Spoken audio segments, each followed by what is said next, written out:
Eu sou Milton Sanches, tenho 74 anos, corintiano. Comecei no turismo nos anos 80, quando nós do grupo Mapping, montamos a Mapping Turismo. Foi montada na Avenida Cidade Jardim, num imóvel de 2.000 metros quadrados, com mordomo, com manobrista, com tudo que se pode imaginar, para atender um público classe A. O Mapping, como grupo, como empresa, queria que a Mapping Turismo fosse uma empresa de negócios. Mas nós preferimos, além das viagens de negócios, nós preferimos também diversificar as atividades da empresa. Agora eu vou tirar a máscara. Essa diversificação da Mapping Turismo se deu ampliando os departamentos da empresa. Então nós tínhamos uma parte de negócios com viagens para empresas, né? Empresas conveniadas. Tínhamos viagens de incentivo e abrimos vendas para todos os produtos do mercado. Produtos aéreos, produtos rodoviários e produtos marítimos. Já no primeiro ano, atingimos um grande volume de venda e éramos os maiores vendedores, por exemplo, do Clube Med, de algumas operadoras, como a Intravel, que nós compramos no Nacional, a Dica, de América do Sul, e várias outras operadoras de Europa e de Estados Unidos. O que aconteceu com a Mapping Turismo, né? Eu inicialmente era apenas o sócio da empresa e eu tinha uma função de gestão e direção administrativa. Eu implantei a empresa, contratei o pessoal, selecionei todos e tal, mas eu não trabalhava diretamente com o turismo. Aí o que aconteceu? Nós verificamos que aquele modelo que estava sendo feito, ele estava dando muito prejuízo em face do investimento que nós tínhamos feito. O investimento tinha sido muito grande. Aí eu resolvi ir para a empresa. E tem aí uma reportagem aí no Brasil Tours em que eu entrei como diretor executivo da empresa. Logo em seguida, eu substituí o diretor superintendente, o diretor-geral, que era o Marciano Freire. Eu o substituí como diretor-geral, diretor superintendente da Mapping Turismo. E verifiquei no primeiro ano já, no período de férias de final do ano, que todos aqueles fornecedores para os quais nós éramos os maiores vendedores, no Réveillon eles não nos davam a contrapartida de lugares para os nossos clientes. E aí optei por começar um trabalho de operação de pacotes turísticos.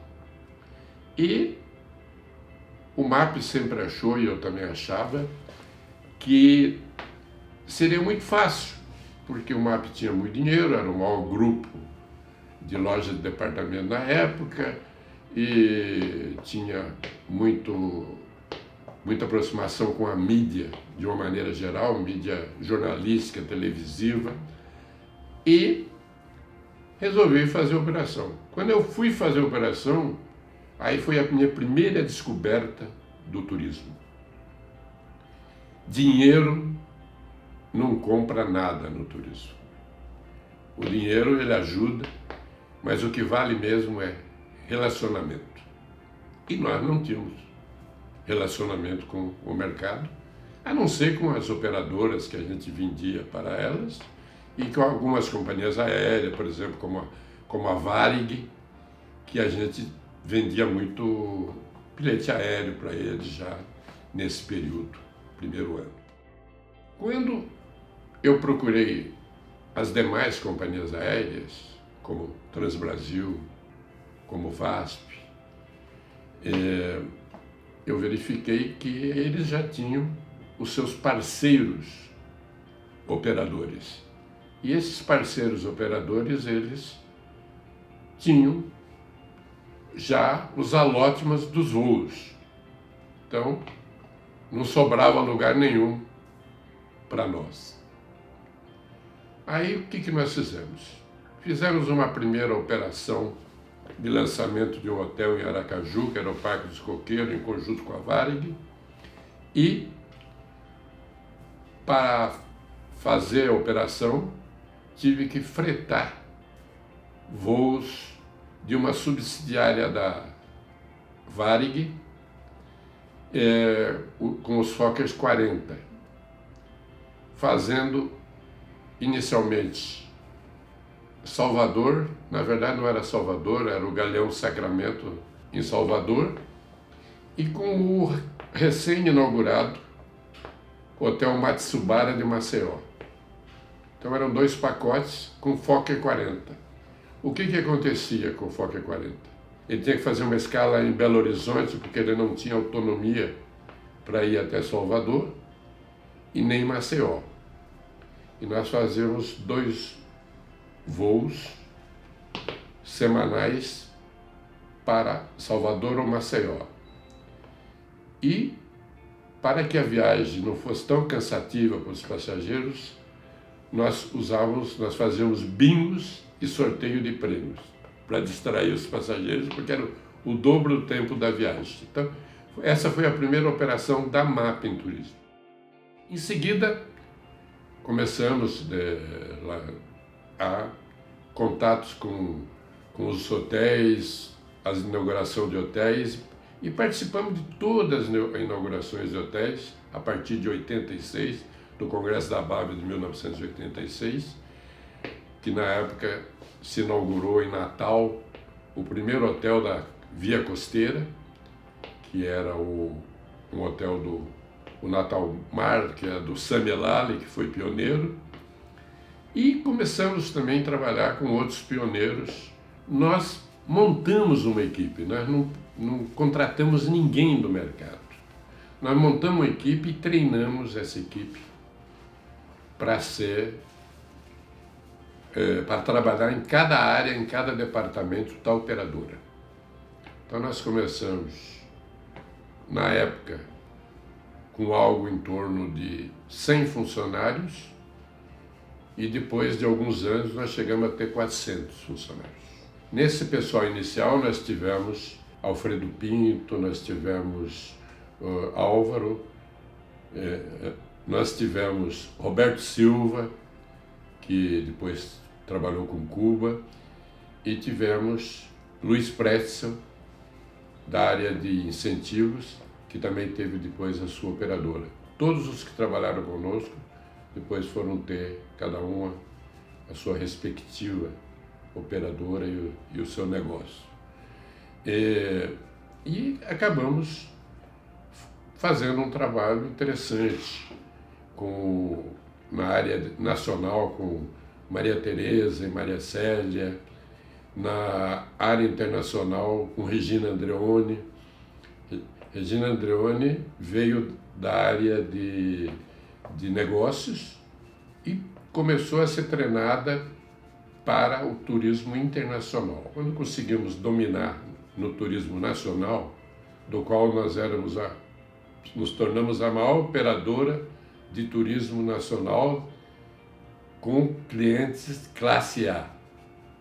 Só como exemplo, nós tínhamos, depois de 3 anos, como dos primeiros colocados, a disputa com a Welcome do grupo Pão de Açúcar, que dominava o segmento B, e a CVC, que dominava o segmento C e D, que era do turismo do ABC.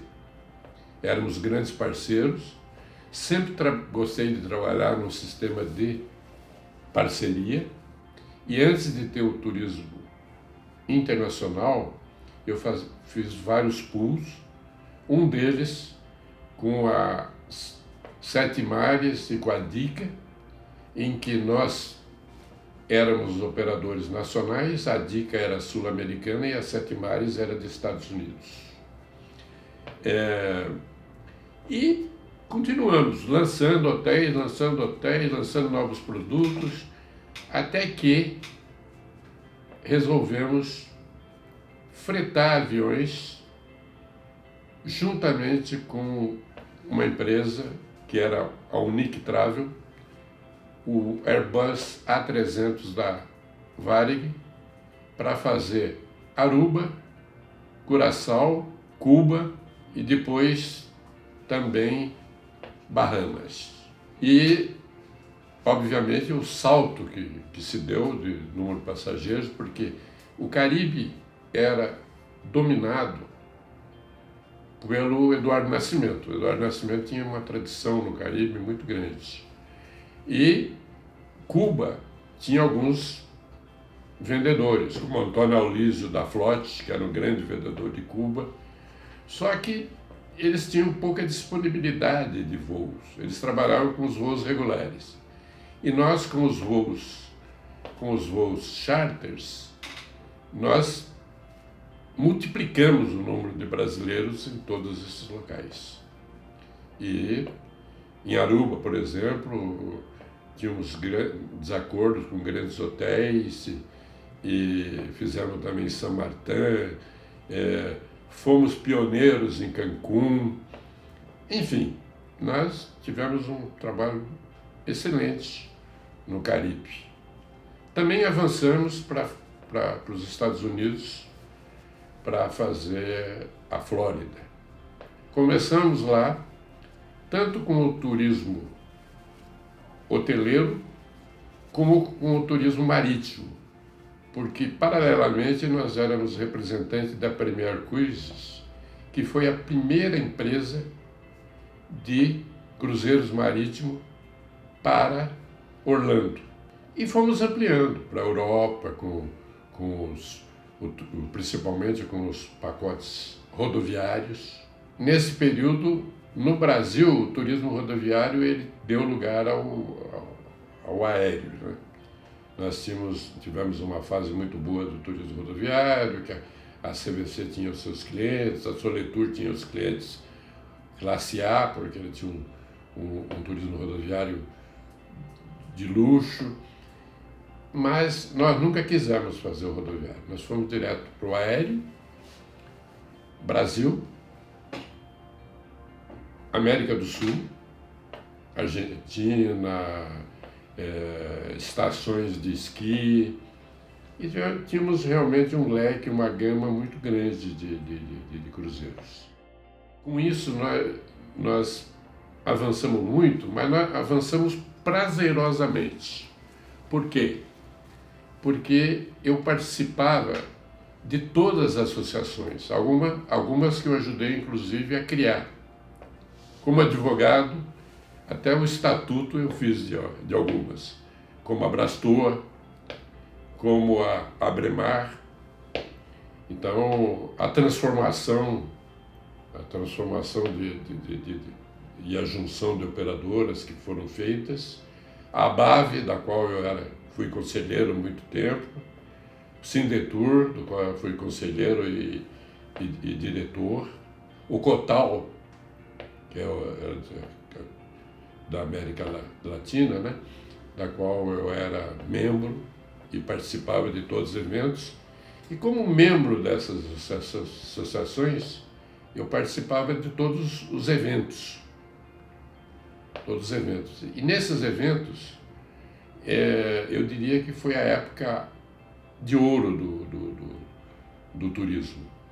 Porque esses eventos eram muito prazerosos, onde você se relacionava e não servia só para beber, para comer, também se fazia muitos negócios. Eu tinha um sonho, né? Porque nós vendíamos muitos cruzeiros marítimos para o Caribe, para a Europa, para a Grécia, que era ter cruzeiros marítimos na costa brasileira. E desde 88 que comecei a desenvolver projetos em conjunto com algumas operadoras no mercado, como a Welcome, a Margarida da Welcome, a TCO, o Saito, que também fazia muito o turismo da Disney, e começamos a estudar projetos. Mas tinha um grande entrave para isso, a Constituição brasileira. A Constituição brasileira proibia a realização de cruzeiros de cabotagem, que é cruzeiro entre portos brasileiros, por navios estrangeiros. E aí falei, não, vamos tentar, vamos ver e tal, e persistia. Nós ficamos praticamente um ano trabalhando, chegou num determinado momento, não deu certo o navio para Manaus, para Santos Manaus, e o navio que nós íamos fazer, Fernando Noronha, também foi destinado para outro local, e esse navio se chamava Vasco da Gama, e nos sobrou, de última hora mesmo, o navio Funchal. Resolvemos fazer com o navio Funchal. E só conseguimos porque o presidente da República da época, Fernando Collor de Mello, o qual nós conhecíamos desde Alagoas, onde recebemos prêmios por venda de turismo do estado quando ele era governador, ele disse, olha, eu dou uma autorização especial para a cabotagem, desde que vocês incluam no roteiro Maceió. Nós concordamos, incluímos Maceió e começamos a fazer cruzeiros a partir do Natal de 1990, com Recife, Recife, Maceió e Fernando Noronha, com 2 ou 3 dias em Fernando Noronha. Então, esse cruzeiro os cruzeiros que começaram em 1990, nós continuamos realizando com o Funchal até 2002. Entre eles, nós tivemos também escala com o navio Princess Danai, da mesma empresa do Funchal, em período de baixa temporada, e também tivemos escala de um navio que a gente queria trazer em 1990 e que veio em 1991, que era o navio Vasco da Gama, que fez cruzeiros no período de julho, agosto e setembro, e depois foi para Aruba para fazer cruzeiros no noroeste caribenho. Esses cruzeiros do noroeste caribenho, do navio Seward Crow, nós passamos a ser os representantes deles. E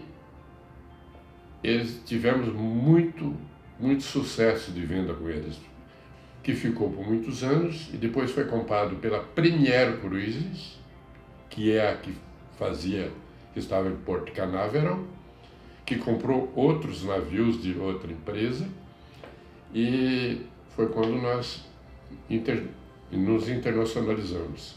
E a gente tinha uma estrutura aí, já não como MAP, mas como BCR e o ODMAP, nós tínhamos uma estrutura de vendas no Brasil e na Argentina. Nesse período de cruzeiros marítimos, nós, até 2002, trabalhamos fretando e representando empresas europeias. E nós conseguimos fazer cruzeiros de 1990 até 2013, em Fernando Noronha. Os únicos a operar Fernando Noronha. E os únicos a lançar a maioria dos destinos de cruzeiro do Brasil. Desde Amazônia, em que lançamos alguns destinos novos, como Parintins, por exemplo, do Nordeste, portos como Natal, como na Bahia, Ilhéus, Morro de São Paulo, Porto Seguro, que nós fomos os únicos durante várias temporadas, locais de difícil operação, porque o navio sempre ficava fundeado, o navio não tinha local de atracação. A costa brasileira é muito grande, são 8.500 quilômetros de costa, mas ela tem poucos lugares em que você tem abrigo, tem um porto onde o navio atraca. Proporcionalmente, os lugares em que ele fica fundeado são maiores. Fundeado ele fica ancorado e todo o desembarque é feito por barcos até a terra para que os passageiros passeiem e curtam os locais. Nesse período, nós tivemos